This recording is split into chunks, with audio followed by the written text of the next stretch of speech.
mga kababayan, katulad po ninyo, nandito din po ako para maglabas ng mga salubin sa ating gobyerno. Marami po sa inyo, mga kababayan ko, ang nabudol ni Bongbong Marcos. Nung halalan, bago mag-halalan, ang sabi niya, pabababain ang presyo ng bigas. 20 pesos ngayon, sa 60 pesos na. Yung pa yung pinakamababa. Yung mga politikong ganito, mga kababayan ko, ay hindi dapat pinagtatagal sa pwesto. Ang mga politikong sinungaling ay hindi dapat pagkatiwalaan. Dahil ang sinungaling ay kapatid ng magnanakaw, mga kababayan. Binigyan sila ng pagkakataon, mga kababayan ko, na muling makabalik sa Palasyo de Polvoron. Pero anong ginawa po nila, mga kababayan? Sinira nila ang tiwala ng mga mamamayang Pilipino. Tayo po nagtitipon-tipon dito ngayong gabi para singilin itong si Bongbong Marcos. Pababain na sa pwesto. Tama na, Mr. President. Sobra na ang paglabas nyo sa pambabastos nyo, pambubulastok nyo sa karapatan ng mga mamamayang Pilipino. Nasa na ang Maharlika investment scam na inuna-una nyo, ang bilis-bilis nung ipinasa. Magkano yan? Subalit ngayon, hindi nararamdaman ng mga Pilipino kung saan ito ginamit. Tumubo na ba ito, Mr. President? May mga investment na ba pumasok sa bansa natin? Wala pa rin. Nga, gutom ang mga simpleng mamamayang Pilipino na nandito. Galing-galingan mo naman, Mr. President. Mahiya ka naman. Tingnan niyo po yung balita ngayon. Ayaw niya lang ipa-impeach. Dahil unimportant na daw ang ating Vice President Inday Sara Duterte.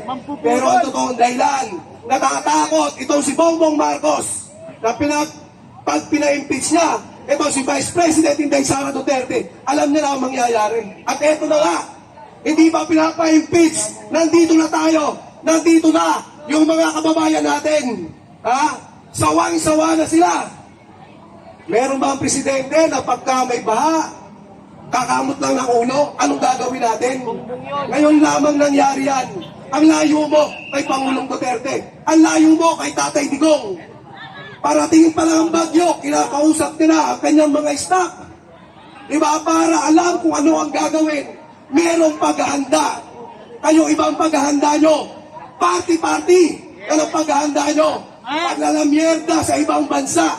Wala naman kayong nadadala mga investor. Sayang ang buwis ng mga mamamayang Pilipino pinapamasahe sa inyo. Sayang, dahil ito ay dugo at pawis ng mga kababayan namin. Lalong-lalo na ng mga kababayan namin OFW. Pagod, puyat, hirap, dugo na ang pinapawis sa ibang bansa para makapagpadala ng remittance dito. Pero anong ginawa nyo? Sinasayang nyo ang pera ng bayan.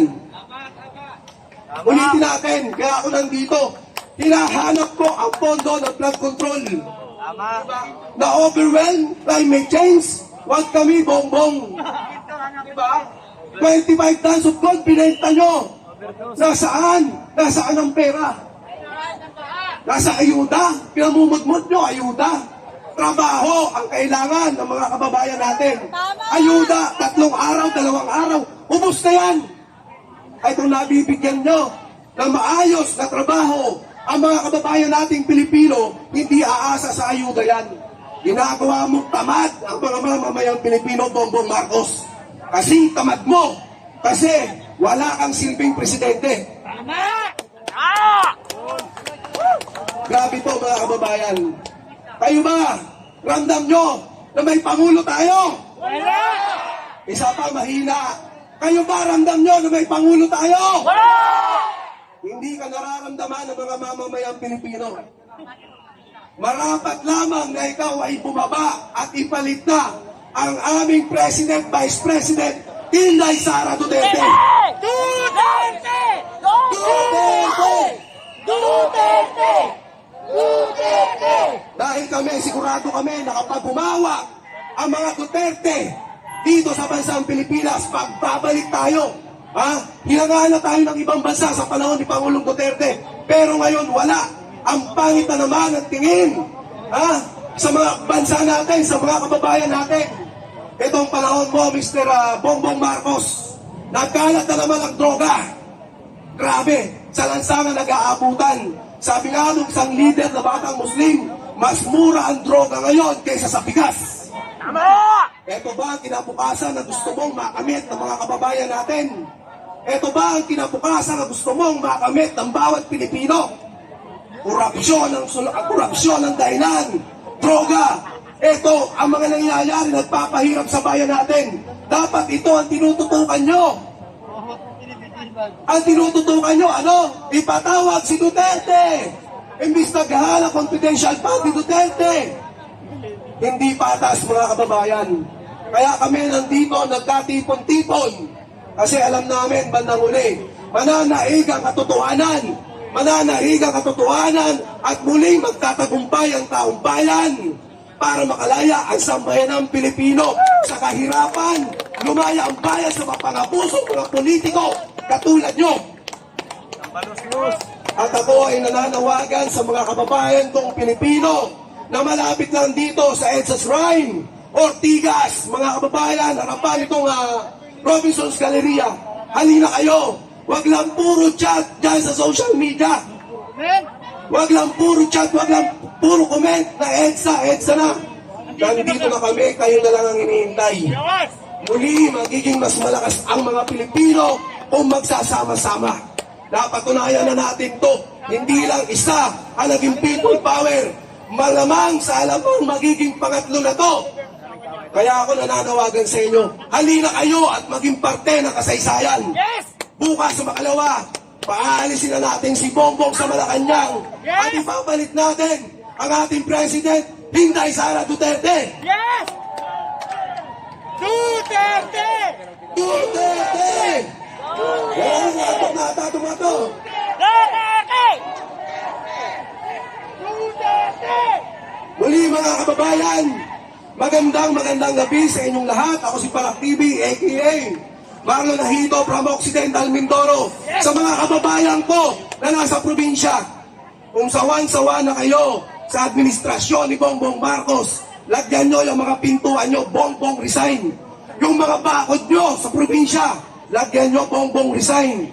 Nang malaman, makarating sa lahat ng ating mga kababayan na sobra na, tama na, palitan na. Yes! At ngayon po, tawagin po natin, at nandito na po si Ka Eric para magbigay naman po ng mensahe sa ating mga kababayan. Maraming salamat po at magandang gabi. Nanonood lang, lumabas na kayo. Wala dyan sa pagpindot nyo ang tamang laban, ang totoong laban. Nandito yan sa EDSA, kasama namin. Lumabas na kayo, ano pang hinihintay nyo? Ginagago na tayo. Kinakamkam na ang pera ng bayan. Nagbubulag-bulaga pa rin ba tayo? Okay, lahat dito walang bayad. Sinasabi nila may pinapapirma daw para bayaran. Meron ba? Walang bayaran dito. Lahat dito nagmamahal ng tunay sa Pilipinas.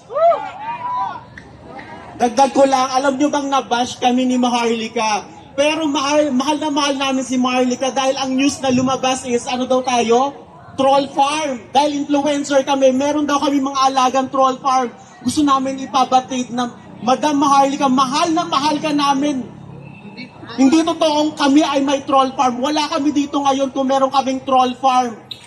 Naiintindihan namin, nag-message ako personally kay Madam Maharlika at humingi ako ng sorry at yun ay isang misunderstanding lamang. Nandun kami, gusto namin magbigay ng amount sa kanya para mapakinggan niya kami. Dahil ang gusto namin isiwalat yun sa Indian na dumidikit kay yung kay Kumar dahil may alam kami doon. Gusto namin isiwalat yun para lang makalapit sa kanya magsabi. Pero hindi kami troll farm, Maharlika. Mahal na mahal ka namin kasama ng sambayan ng Pilipino. Mahal na mahal ka namin. Andito kami dahil kay Carlo, dahil ang kapatid niya, nirape ng tatay niya. Kaya kami nandito. Diba? Dahil sa bawal na droga na yan. Kaya kami nandito, wala sa amin nagbayad, wala kaming pakialam. Kung mawalan kami ng trabaho, wala sa amin kumuhang mga bookings o mga events ng mga local government na kampe sa pamahalaan na yan. Wala kaming pakialam. Ang pakialam namin, magbago na tayo dito sa pamahalaan. Ibahin na natin ang sistema. Kung dapat bumaba sa pwesto, bumaba. Mahiya kayo sa mga Pilipino. Pera namin yan, hindi nyo pera yan. Tama. Ganon ang ginagawa namin ngayon. Kaya wag kang magtaka na, Marcos. Nawawag eh. Ayan.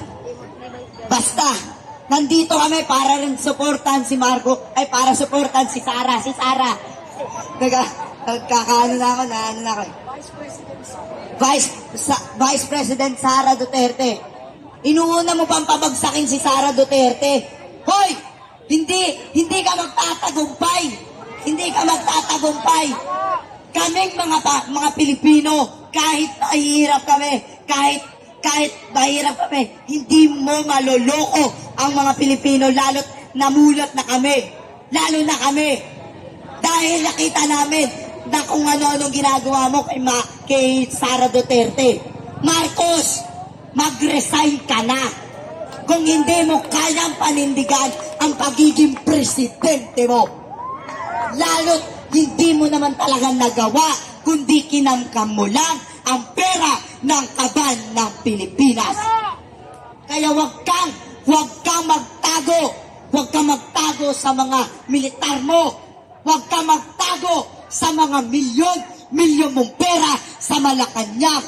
Dahil kami, kapag nagalit ng todo ang mga Pilipino, baka dyan sa Malacanang umabot ang galit namin. Maraming salamat po. Maraming salamat sa lahat. God bless sa lahat po. Maraming salamat. Mabuhay ang Pilipinas! Sir Bistak, nagulat ako doon. Grabe